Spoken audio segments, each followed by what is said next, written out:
saksi Kristus yang dipenuhi kuasa.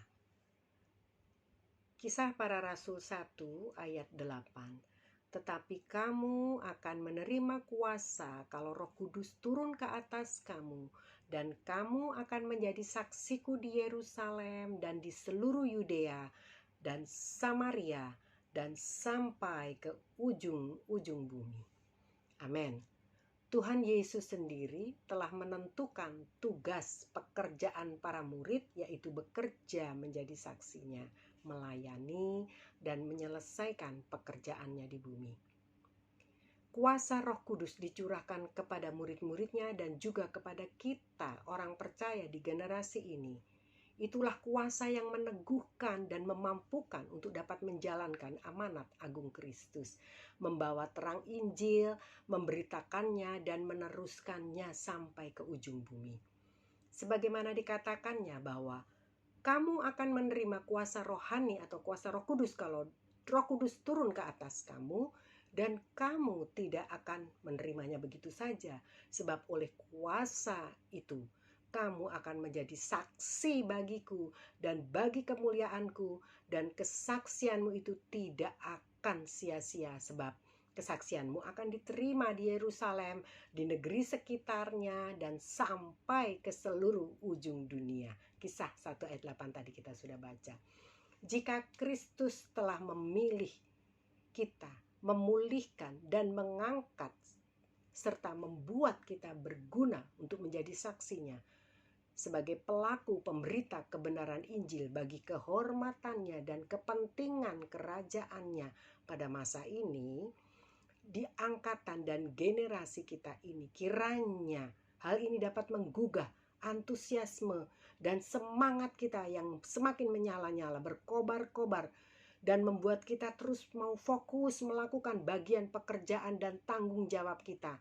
Dan janganlah kita membingungkan diri kita ini dan menghentikannya, karena keadaan dan situasi yang terjadi di seputar kita, karena perubahan-perubahan di dunia ini yang sedang menuju kepada kesudahannya.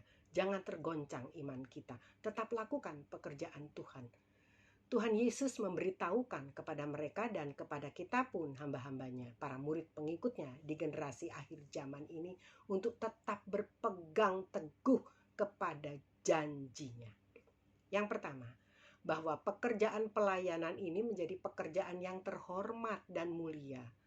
Kamu akan menjadi saksiku.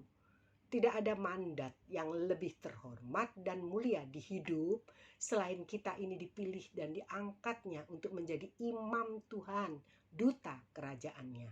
Yesaya 61 ayat 6a. Tetapi kamu akan disebut imam Tuhan dan akan dinamai pelayan Allah kita. Puji Tuhan.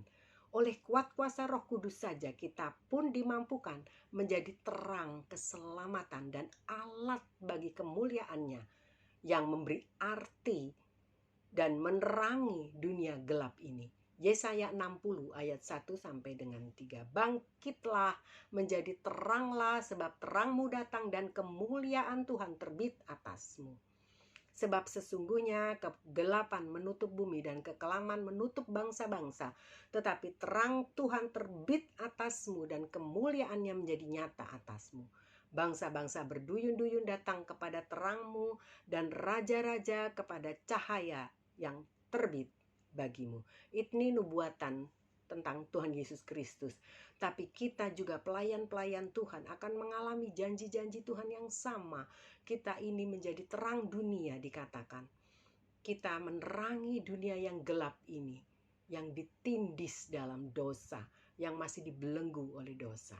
Yang kedua, utusan Kristus wajib menyatakan Dia, Yesus, sebagai Tuhan dan Raja yang akan segera datang kembali untuk menghakimi semua orang.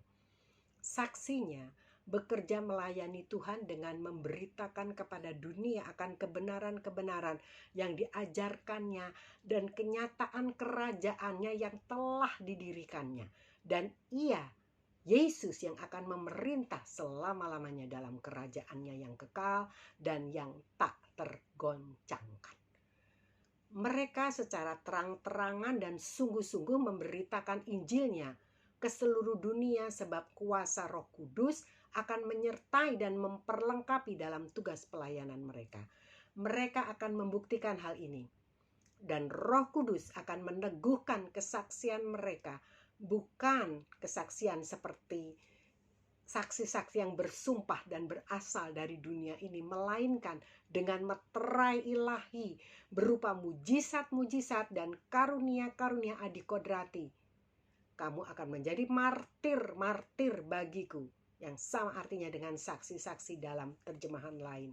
Sebab mereka membuktikan kebenaran Injil dengan penderitaan-penderitaan mereka, bahkan sampai rela mati bagi Kristus. Mereka menjadi martir. Ketiga, dengan dan oleh kuasa Roh Kudus, mereka diberi keberanian untuk melakukan pekerjaan pelayanan ini. Dan itu sudah cukup memadai bagi mereka. Mereka tidak mempunyai kekuatan sendiri atau hikmat dan keberanian yang cukup tanpa Roh Kudus.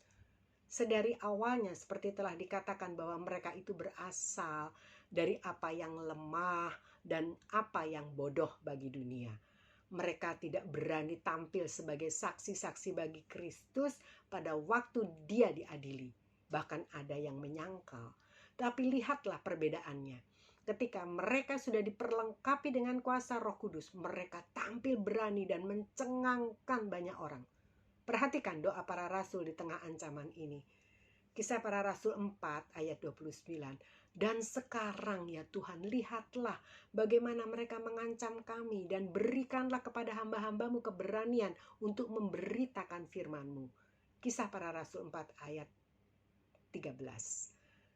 Kisah para Rasul 4 ayat 13 berkata, ketika sidang itu melihat keberanian Petrus dan Yohanes dan mengetahui bahwa keduanya orang biasa yang tidak terpelajar, heranlah mereka. Dan mereka mengenal keduanya sebagai pengikut Yesus. Puji Tuhan.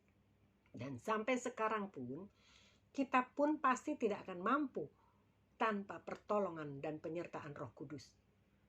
Demikian pun para hambanya, saksinya di generasi masa ini. Roh Kudus sajalah yang menghidupkan, yang menggerakkan seluruh pekerjaan pelayanan Roh Kudus. Akan meneguhkan Injil,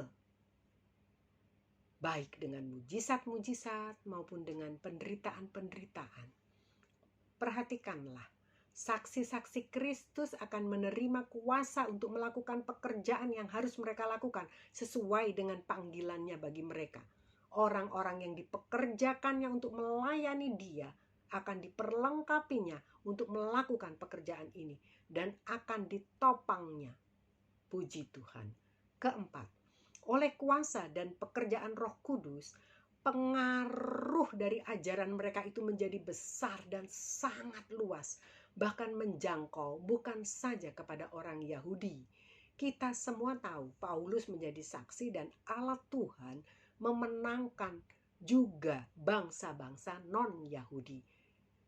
Begitupun sebagaimana Paulus, Petrus, Yohanes, Yakobus, maka kita ini murid-murid utusan Kristus, kita harus mau dan rela menjadi saksi bagi Kristus dan bersedia menjalankan kepentingan kerajaannya di dalam menyelenggarakan tugas pelayanannya. Kita hanya mengejar, mengikuti segala rancangan dan kehendak dari Roh Kudus saja. Dan kita ini hanya akan mengutamakan kepentingan kerajaan Tuhan, kerajaan Allah yang kekal. Saudara yang kekasih dalam Tuhan, Roh Kudus pasti menolong dan menyertai kita. Otoritasnya dapat memakai dan mengutus kita mengerjakan bagian pelayanan yang telah dipercayakan kepada kita masing-masing. Bukan kuat, bukan gagah, tapi hanya oleh Roh-Mu kami dimampukan. Puji Tuhan. Tuhan Yesus memberkati kita semua. Sekali Yesus, tetap Yesus. Tuhan Yesus memberkati. Haleluya.